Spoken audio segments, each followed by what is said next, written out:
Stacey, people will say, what is the problem? The problem for a lot of us out there is that we've been left with no safety net in between it all.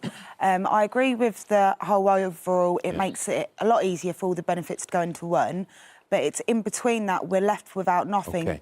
When you say in between, you're talking about maybe 5 or 6 weeks where you're assessed before you get your first payment check. Yeah, that's right. And that's taking into account or an assumption that everybody, I mean, the fact you're claiming benefits in the first place means that you haven't got a lot of money about. Yeah, it means you've got no backup behind you. No backup. And they are assuming, well, wait 5 or 6 weeks, you'll then get a check. What do you do in between that time? They offer you in your first appointment, they will offer you a loan which must be paid back. During my first appointment, I was offered £300 with, like you said, 2 children, single parent.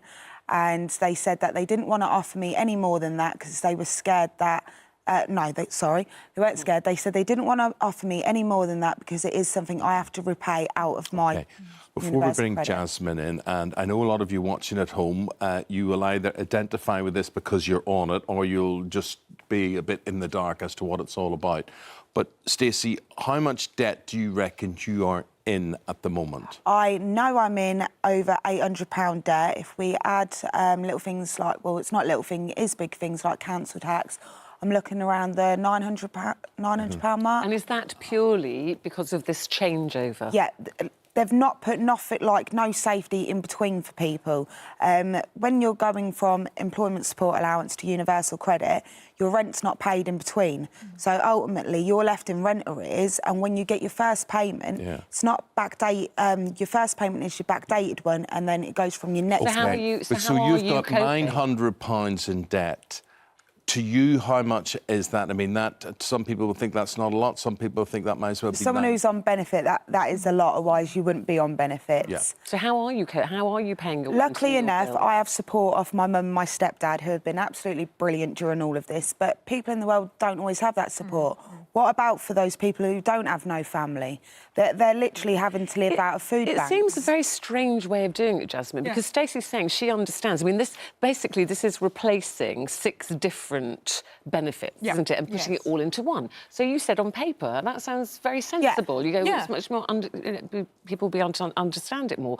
But this seems a very cruel system that by changing the system, people are being left for 5, 6 weeks without any benefit. Yes, How is that happening? Well, absolutely. I mean, I agree. I think the concept is good. It simplifies it. And also, universal credit, the idea behind it is to help people back into work, which, again, I'm very behind.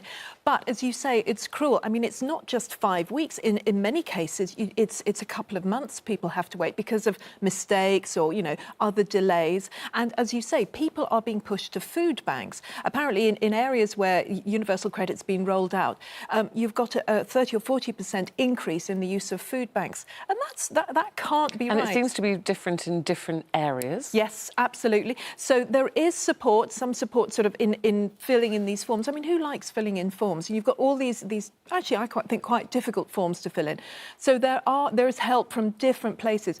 As of April, it will be citizens' advice across the board that will support people. But at the moment, it's all sorts of why isn't it one centralised government department, the Department of Work and Pensions? Well, exactly. I mean, honestly, what I would like to see is having civil servants, people from DWP, sitting there actually filling in the forms for you, asking you questions, rather than putting the onus on the claimant, because they've got all sorts of pressures on them. And I do know that a lot of people are suffering from depression and anxiety because of this, because there's so much riding on that one form. And if you get anything wrong, that's it. You have to wait another month. So how is it affecting you, Stacey, in your kind of day-to-day life, just waiting and being in debt and thinking, well, this debt could get bigger, and people are offering you, like your mum and your stepdad are helping you, but you feel beholden to them. There are loans available, I believe, but then again, it increases your debt. Yeah, it just adds all onto your debt, and as you've seen on commercials everywhere, debt does put a big hold on you.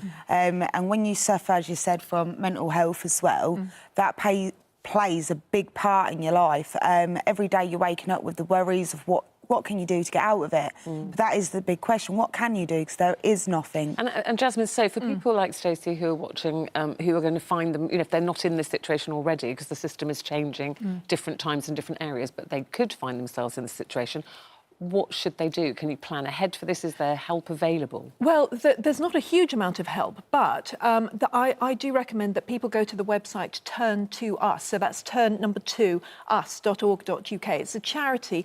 They've got a benefits calculator on it, so you can see if you actually sort of could have other benefits. But also, they give money away. I mean, they actually give money. They've got actual grants. So they themselves have charitable grants that they give, and they've got a huge list. I mean, hundreds of grant-making bodies that will give you money. So it could be professional body, maybe, hairdressers, all sorts of things that you might have some sort of connection with, where they can give you some money one-off or sometimes some sort of regular payments. And that's a big help. In between all that is, from a day-to-day point of view, your son, for instance, how does he deal with this? My little boy, bless him, he obviously just moving into a new area, he's just started going to a new school. And any child, it's nerve-wracking to go into a new school when you're young, to try and make new friends. And it always worries kids, don't it? What backpack they have, what they wear to try and fit in. Unfortunately for my son, he didn't have that. Moving into the area and him going to his new school, I couldn't actually afford his correct uniform. So he was going in the different coloured uniform to the most kids. Well, I say most kids, I mean the school, because it's what they're meant to all wear. And he was coming home and asking me why he's different. And I had to tell him he was special and that's why, but the real reason I couldn't afford uniform for him, and how is that fair to explain to him? On weekends, because he's currently being assessed for ADHD, I have been informed it's best to do an activity with him to reward his good behaviour during the week. At the minute, when he's being good, he's wondering what's happening to his good activity, because there's nothing you can do and there's nothing on offer. But in short, what you're looking for is all the money up front without waiting 5 or 6 weeks, really, and that would solve a lot of problems. It really would, because at the moment, people are being put into debt totally unnecessarily. I mean, you've had to borrow from a place like Bright House and whatever, and I say go for credit unions and do it much cheaper. Well, look, I just want to say, reaction, we've got about 2,500 comments already since we started this conversation. We'll reflect those as we go throughout the programme this morning. Thank you, and I hope it works out for you, Stacey. Thank you ever so much, and thanks for having me. Not at all. Jasmine, thanks very much Thank indeed. you. Appreciate your take on things.